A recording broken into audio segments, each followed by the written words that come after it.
মুহাম্মাদুন রাসূলুল্লাহ মুহাম্মাদুন রাসূলুল্লাহ। ওয়ালাইকুম আসসালাম ওয়া রাহমাতুল্লাহি ওয়া বারাকাতুহু।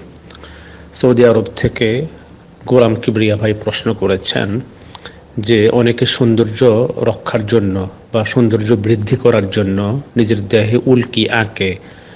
তো এটি তো অমুসলিমরা করে থাকে, কিন্তু অনেক মুসলমানের মধ্যেও এই প্রবণতা লক্ষ্য করা যায়, অনেকেই দেহে উল্কি আঁকে।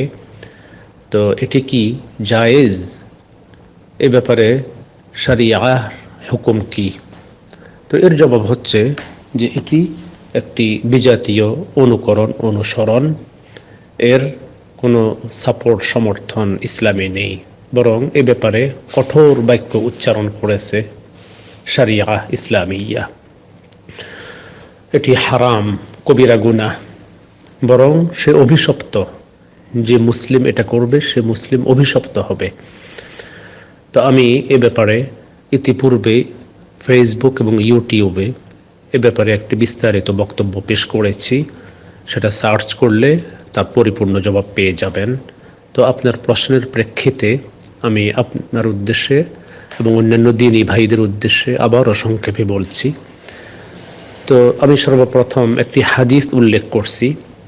عن ابن مسعود رضي الله عنه قال لعن الله الواشمات والمستوشمات والمتنمصات والمتفلجات للحسن المغيرات خلق الله. فقالت له امرأة في ذلك فقال وما لي لا ألعن من لعنه رسول الله صلى الله عليه وسلم وهو في كتاب الله. قال الله تعالى وما آتاكم الرسول فخذوه وما نهاكم عنه فانتهوا. এর অর্থ হচ্ছে ইবনু মাসউদ রাদিয়াল্লাহু আনহু থেকে বর্ণিত, তিনি বলেন যেসব মেয়ে শরীরে উল্কি এঁকে নেয়। এখানে যদিও মেয়ের কথা উল্লেখ করা হয়েছে, এখানে মেয়ে ছেলে উভয়ই এর মধ্যে শামিল আছে। সাধারণত মেয়েরাই এটি করে থাকে, জাহিলিয়াতেও তারা এটা করত। এখন মেয়ে হোক আর ছেলে হোক, যেই হোক, উভয়ই এই হুকুমের মধ্যে শামিল।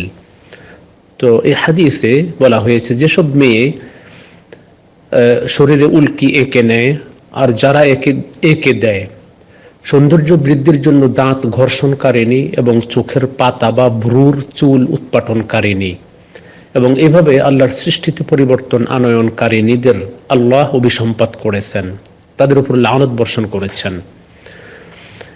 এক মহিলা ইবনু মাসউদ রাদিয়াল্লাহু আনহুকে এই ব্যাপারে জিজ্ঞেস করলে তিনি বলেন, যাকে রাসূলুল্লাহ সাল্লাল্লাহু আলাইহি ওয়াসাল্লাম লানত করেছেন, আমি কেন তাকে লানত করব না? আর এটা তো কোরআন পাকেও আছে। আল্লাহ জাল্লা জালালু ইরশাদ করেছেন, যার অর্থ হচ্ছে রাসূল তোমাদের যা দেন তা তোমরা গ্রহণ করো, আর যা থেকে তিনি বিরত থাকতে বলেন তা থেকে তোমরা বিরত থাকো। এটি সহিহ হাদিস, বুখারীতে বর্ণিত হয়েছে 5931 এবং 5939 নম্বর হাদিস, আর মুসলিমেও বর্ণিত হয়েছে 2125 নম্বর হাদিস। তো এই হাদিসে এই ব্যাপারে কত ভয়াবহতা ফুটে উঠেছে।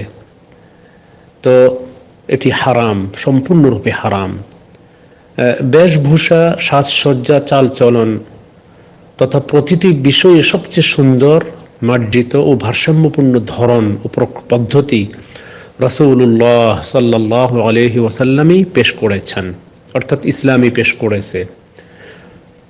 প্রতিটি সুস্থ মনের জন্য তাতেই রয়েছে তৃপ্তি, আনন্দ ও প্রশান্তি। অর্থাৎ ইসলাম যা দিয়েছে তা পালন করার মধ্যেই সৌন্দর্য, তৃপ্তি, আনন্দ, বৈষয়িক কল্যাণ এবং আখিরাতের মুক্তি এবং আল্লাহর সন্তোষ নিহিত আছে। রাসূলুল্লাহ সাল্লাল্লাহু আলাইহি ওয়াসাল্লামের অনুকরণ করাই মুসলমানদের কর্তব্য।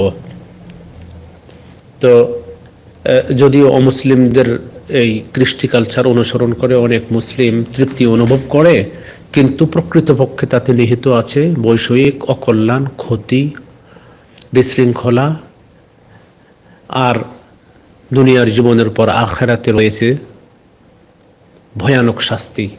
অতএব এ থেকে যেন আমরা নিজেদেরকে হেফাজত করি এবং পরকালে নাজাতের জন্য আমরা এ সমস্ত বিজাতীয় কৃষ্টি কালচারকে বর্জন করি। আল্লাহ তাআলা আমাদেরকে তৌফিক দান করুন, আমিন ইয়া রাব।